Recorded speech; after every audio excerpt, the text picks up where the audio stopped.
Bassirou Diomaye Faye, President of the Republic of Senegal, thank you very much for talking to Al Jazeera. You are the youngest African leader and you've just been democratically elected. And you have a grand vision both for your country and the continent. What was the most important point or message that you have delivered to the world during the meetings of the United Nations General Assembly in New York? Merci beaucoup pour l'opportunité que vous m'offrez de revenir sur ma participation à la 79e session de l'Assemblée générale des Nations unies. Cette session a été l'occasion pour moi de défendre le multilatéralisme inclusif. Comme vous le savez, le Sénégal s'est depuis très longtemps positionné dans le camp de la paix, partout où des crises ont existé, et dans la défense de la différence, de la diversité qui pour nous est un enrichissement entre les peuples. Et c'est dans cette diversité-là et dans le respect de la souveraineté de chaque pays que nous devons construire des ponts qui permettent de garantir la paix dans le monde. Et ce multilatéralisme inclusif est d'autant plus important aujourd'hui que le monde est traversé par des crises multiformes, mais qui sont aussi très préoccupantes pour la paix mondiale. To be a bit more specific, Mr. President, have you been able, alongside the other African leaders, to push for the cause of Africa at the UN, and particularly in your attempts to secure a seat for Africa at the United Nations Security Council? Je le pense très sincèrement, d'autant plus que les voix ne sont plus des voix isolées pour réclamer la réforme du Conseil de sécurité de l'ONU et d'autres instances internationales comme le FMI et la Banque mondiale. De plus en plus aussi, les pays occidentaux commencent à tenir le même discours. Cela veut dire qu'ils adhèrent à la justesse du combat qui est défendu par les pays du Sud. Et c'est d'autant plus important que le monde ne se limite pas, comme le dit un autre président, à 5 pays. Et cette demande n'est qu'une demande légitime des pays pour un multilatéralisme inclusif qui donne à l'Afrique comme à l'Amérique latine une place plus importante dans le processus de prise de décision dans le concert des nations. Nous pensons que des efforts sont en train d'être faits, que des progrès seront bientôt réalisés de façon concrète et que la réforme des instances des institutions multinationales, internationales seront effectivement mises en œuvre et aboutiront à un consensus global qui respecte la diversité des pays qui composent cette institution qui est extrêmement précieuse à nos yeux. The first few words of your inaugural address in April were actually a promise of change, Mr. President. You said, by electing me, the Senegalese people have opted for a breakup. Could you be more specific about what kind of breakup? Breakup with what? Je pense qu'il faut constater déjà que le contexte préélectoral au Sénégal a été extrêmement lourd de revendications sociales légitimes qui ont abouti quand même à des pertes en vies humaines et à des dégâts matériels importants. Mais quand on note la manière dont le processus électoral s'est dénoué, où le peuple sénégalais s'est rendu dans le calme aux urnes pour faire son choix, qui n'a été l'objet d'aucune contestation, ni du côté d'une frange du peuple, ni du côté des autres candidats à la présidentielle, on se rend compte que ce peuple n'avait qu'une seule obsession, c'est de défendre les valeurs démocratiques et les libertés. Pourquoi le peuple en est arrivé à ça? Parce qu'effectivement, il y avait une menace réelle sur la démocratie au Sénégal. La rupture consiste déjà d'imposer plus de démocratie à travers des réformes institutionnelles inclusives, à faire de la justice une justice qui restaure la confiance entre elle-même et le peuple. Et nous avons déjà commencé dans ce chantier dès le mois de mai 2000. Sorry, go ahead.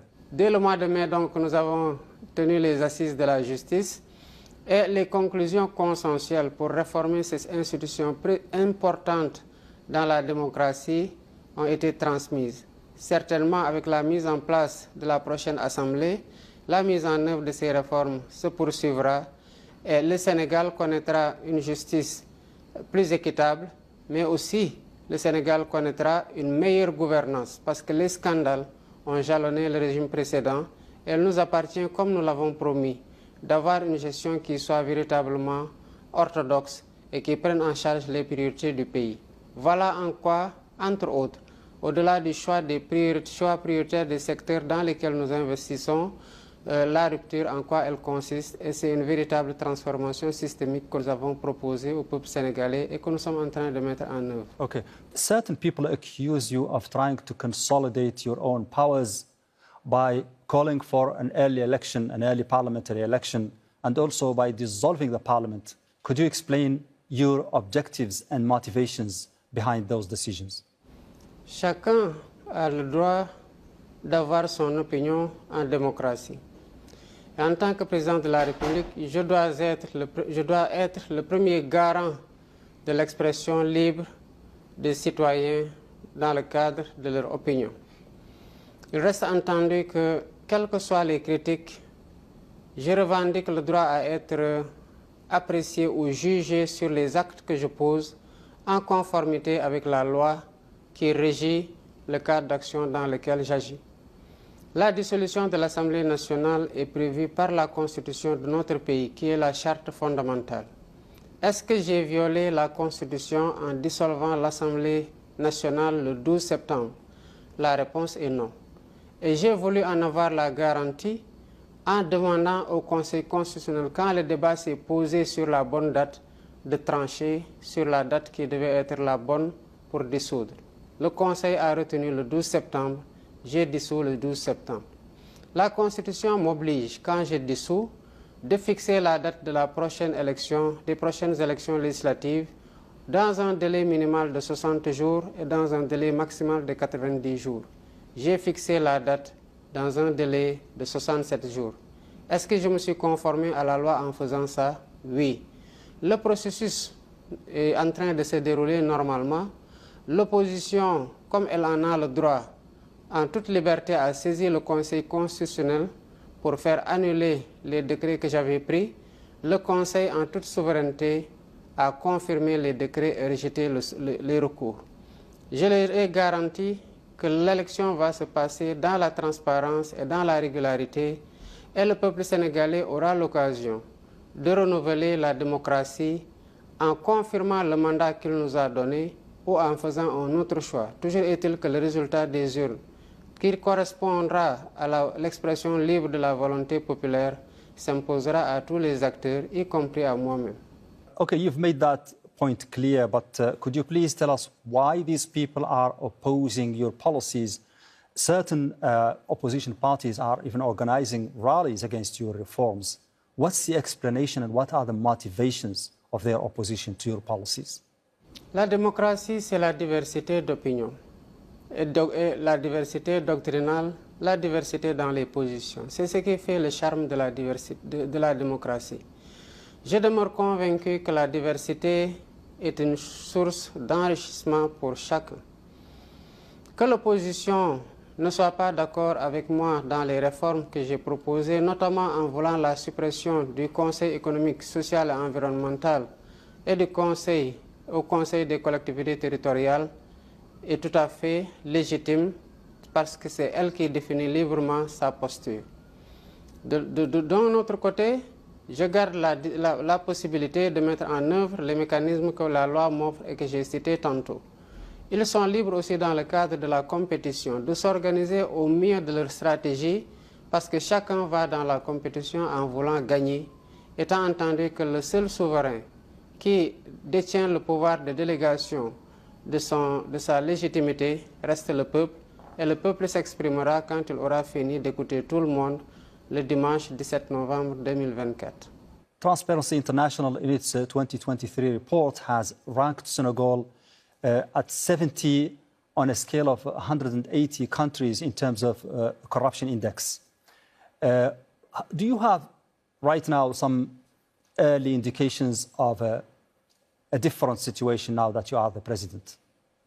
L'un de mes plus grands chantiers est la lutte contre la corruption. Je l'ai affirmé dès ma candidature en faisant œuvre de transparence complète sur mon patrimoine que j'ai déclaré étant candidat, et je me suis soumis à cette déclaration de patrimoine dans les 100 jours de mon mandat, alors que la loi ne m'imposait pas de délai.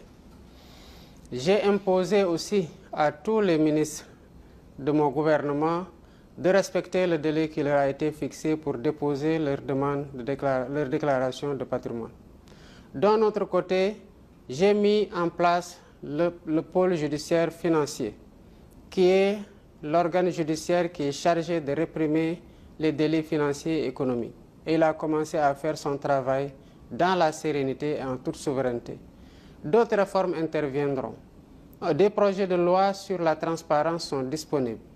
Il s'agit d'un projet de loi sur la déclaration de patrimoine pour élargir le champ des assujettis, d'un autre projet de loi sur la protection des lanceurs d'alerte en matière de corruption et de délits économiques, d'un autre projet de loi qui doit modifier les pouvoirs de l'organe de répression de la corruption en les renforçant, et d'un projet de loi sur l'accès à l'information. Cette série de 4 lois, quand elles seront votées, renforceront fondamentalement le dispositif de lutte contre la corruption à côté de la reddition de comptes qui est en train de se dérouler normalement. Apart from the question of corruption, Mr. President, you have promised to do something about unemployment, particularly among the youth, and also to give a bigger portion of the natural resources, the revenues of the natural resources to the people of Senegal.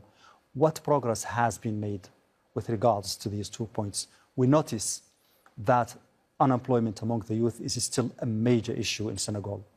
Le chômage des jeunes est un problème majeur partout dans le monde et une préoccupation majeure dans le cadre de l'exécution de mon mandat. Les jeunes ont besoin de travailler. Le Sénégal est un pays qui a 75% environ de sa population qui a moins de 35 ans. Et le phénomène migratoire que nous sommes en train de vivre de façon déchirante rend compte effectivement de l'ampleur du chômage dans notre pays. Voilà pourquoi j'ai mis un point d'honneur dans la formation professionnelle et technique pour outiller les jeunes afin qu'ils puissent être le réceptacle d'un transfert de savoir-faire dans le cadre de l'exécution des contrats d'envergure qui sont signés dans notre pays. Et c'est une clause importante que nous sommes en train de mettre en œuvre dans tout ce que nous signons. Je dois dire aussi qu'en voulant investir massivement dans l'agriculture qui mobilise près de 70% de la population active, et en voulant investir dans l'industrialisation pour ajouter de la valeur et transformer les matières premières dans notre pays, mais aussi pour créer des emplois, en voulant investir massivement dans la digitalisation à travers une stratégie qui est en train d'être finalisée pour donner aux jeunes la possibilité de profiter des potentialités qu'offre le numérique et les services qu'il annexe, nous sommes en train de prendre à bras le corps un problème dont nous sommes pleinement conscients, à savoir celui de l'emploi des jeunes. Il est bien évident qu'en 6 mois, il est difficile d'inverser fondamentalement la courbe du chômage, mais à l'aune de ce que nous sommes en train de faire, bien avant la fin du mandat, les résultats seront fondamentalement ressentis. You have just mentioned the contracts, and the question is, you have promised to revise all the contracts between Senegal and other countries to make sure that none of them violates the sovereignty of Senegal or the interests of the country. Could you give us some specific examples, and what are the countries in question here? Je voudrais déjà faire noter que quand nous sommes arrivés, nous en avons parlé bien avant dans le cadre de notre programme. Nous l'avons confirmé après mon élection. Nous avons mis en place depuis bientôt un mois ou un peu plus un comité de relecture de l'ensemble des contrats. Ce comité est en train de travailler à faire l'inventaire des conventions et contrats qui ont été signés par le Sénégal. L'objectif étant de voir est-ce que les autres parties ont respecté leurs obligations et leurs engagements dans le cadre de l'exécution de ces contrats, et le cas échéant, continuer à renforcer le partenariat avec eux. Si ces parties n'ont pas respecté les engagements et les obligations que la loi leur impose au Sénégal, ou que les contrats qu'ils ont signés leur imposent, évidemment qu'il va falloir revenir à une plus grande équité et un plus grand équilibre contractuel.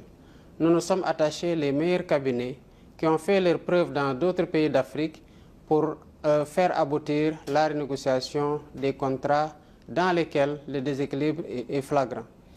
En guise d'exemple, quand je suis arrivé, il y a eu des concessions exactes que j'ai arrêtées. La concession des chantiers navals de Dakar a été signée à la hâte et en violation des règles qui régissent la signature des contrats. Je l'ai arrêté, un comité a été mis en place et nous sommes en train de le relancer, étant entendu que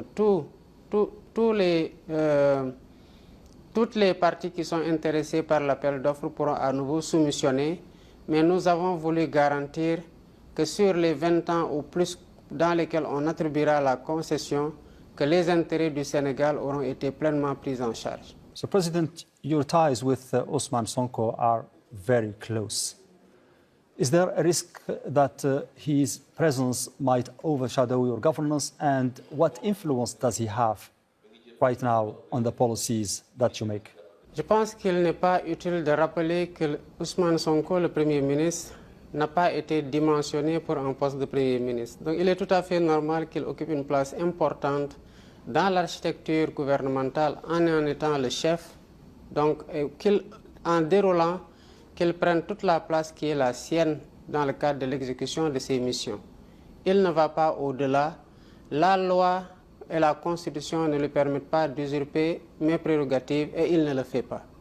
Sous ce rapport, tant qu'il se déploie de façon efficace dans le cadre de la mise en œuvre du projet, il aura mon satisfecit et il est en train de le faire et de le dérouler en toute loyauté, avec toute l'abnégation qu'il faut et tout l'engagement qu'il faut. You've talked about the creation of a vice presidency and also of reducing the powers of the President of the Republic. Why do you think these reforms are necessary, and when do you think they will be introduced? D'abord, quand j'évoquais le poste de vice-président, il était question qu'il soit élu à l'occasion d'une élection présidentielle dans le cadre d'un ticket entre le président et le vice-président. La prochaine élection, avec cette hypothèse de réforme, se déroulera en 2029. Pourquoi nous avons proposé une telle réforme? Pour la simple raison que les pouvoirs du président de la République au Sénégal, tels que la Constitution les répartit entre lui et les autres institutions et même au sein de l'exécutif, sont exorbitants. Et c'est un devoir de mémoire et de vérité que de le reconnaître. Il reste entendu que cette réforme n'est pas aujourd'hui une priorité puisque le cadre dans lequel il doit se dérouler va arriver en 2029. Mais les réformes de la Constitution de façon générale, impliquant ce point, comme impliquant d'autres points, vont être pris en charge dans le cadre de la nouvelle Assemblée ou, s'il était nécessaire, dans le cadre d'un référendum qui sera soumis à l'appréciation du peuple. Mais dès 2013, il faut le rappeler, la Commission nationale de réforme des institutions recommandait un rééquilibrage des pouvoirs au sein de l'exécutif entre le président de la République et le Premier ministre.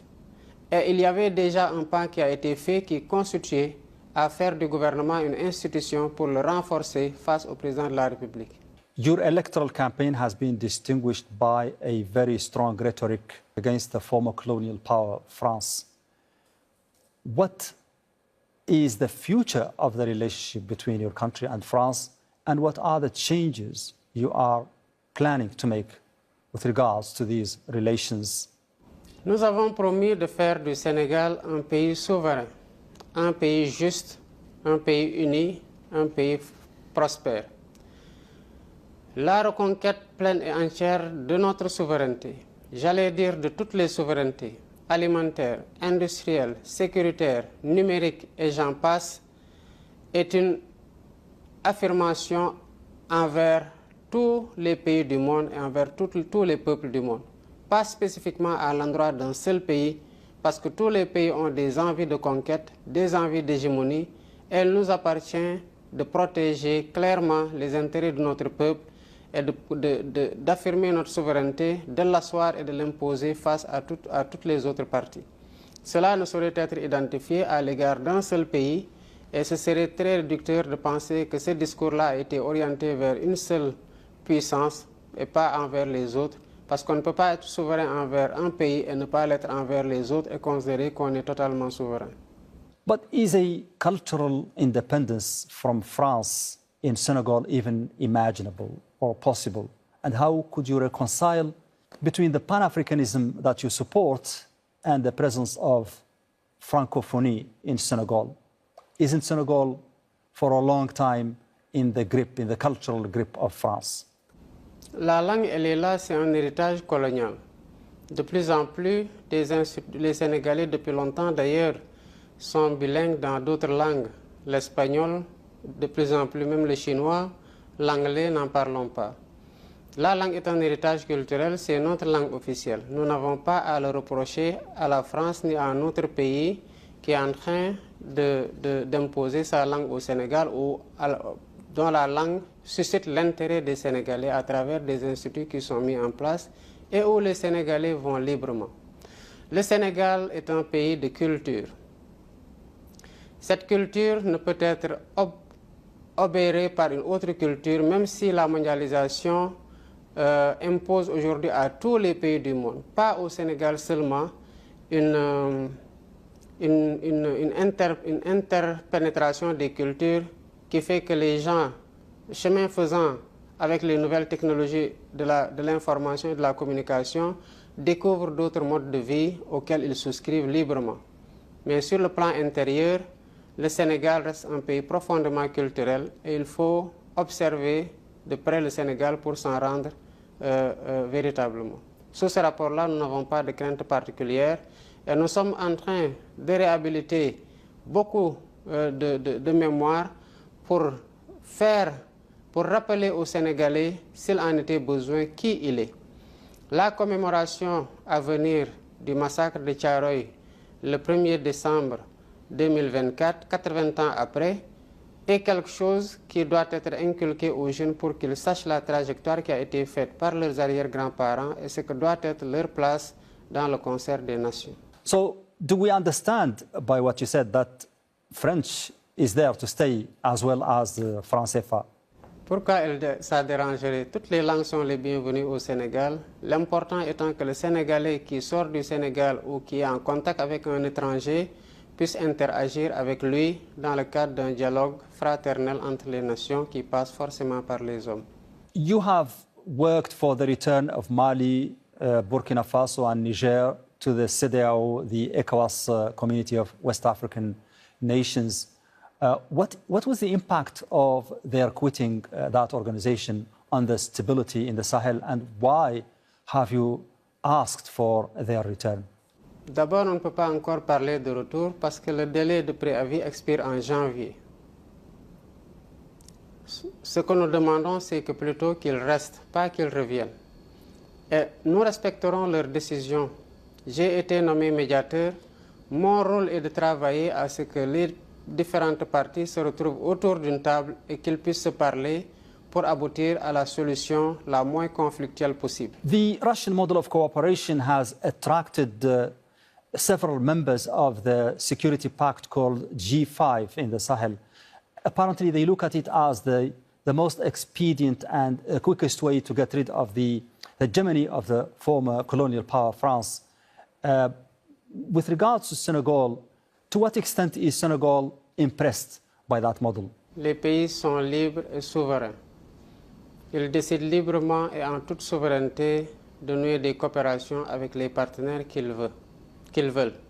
Le Sénégal respecte cette souveraineté et les choix de chaque pays par rapport aux partenaires avec lesquels il entend traiter, quel que soit le domaine de coopération que ces pays ont librement choisi. Parce que le Sénégal aussi choisit les pays avec lesquels il coopère et personne ne lui imposera des pays avec lesquels il va coopérer.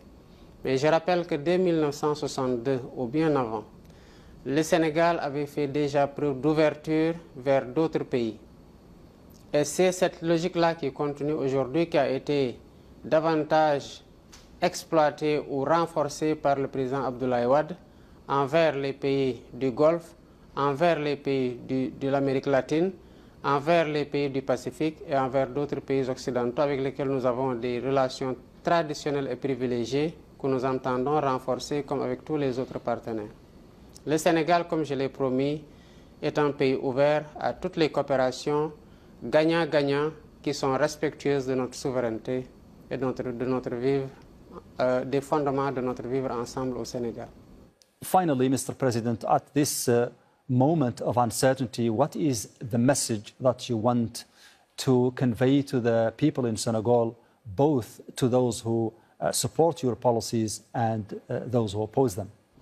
Je voudrais d'abord exprimer ma compassion aux populations qui sont victimes des inondations au moment où je suis absent du territoire et leur dire que le gouvernement sera à leur côté et leur apportera toute l'assistance nécessaire, mais qu'il travaillera rapidement à un plan général pour éradiquer ce fléau. Je voudrais aussi dire aux jeunes Africains de façon générale, parce que le Sénégal est le pays de départ, mais les migrants proviennent de tous les pays, y compris et surtout ceux qui sont frappés par l'insécurité au Sahel. Dire à ces jeunes que c'est eux qui doivent construire leur pays et que là où ils vont, c'est des jeunes qui l'ont construit et qui l'ont rendu meilleur pour qu'ils aient envie de partir là-bas et leur force de travail est importante pour le pays. Je voudrais enfin dire à l'ensemble des Sénégalais qui m'ont choisi le 24 mars 2024 comme ceux qui ont choisi une autre alternative, que la promesse que nous leur avons faite, nous la tenons au jour le jour dans nos actions quotidiennes. Et c'est comme ça que nous travaillerons à leur présenter le 7 octobre prochain le nouveau référentiel des politiques publiques au Sénégal et la vision 2050 du gouvernement pour leur dire où est-ce que nous voulons aller, leur demander leur soutien constant pour la mise en œuvre de ces réformes fondamentales. Excellency Bassirou Diomaye Faye, President of the Republic of Senegal, thank you very much for talking to Al Jazeera. Merci beaucoup.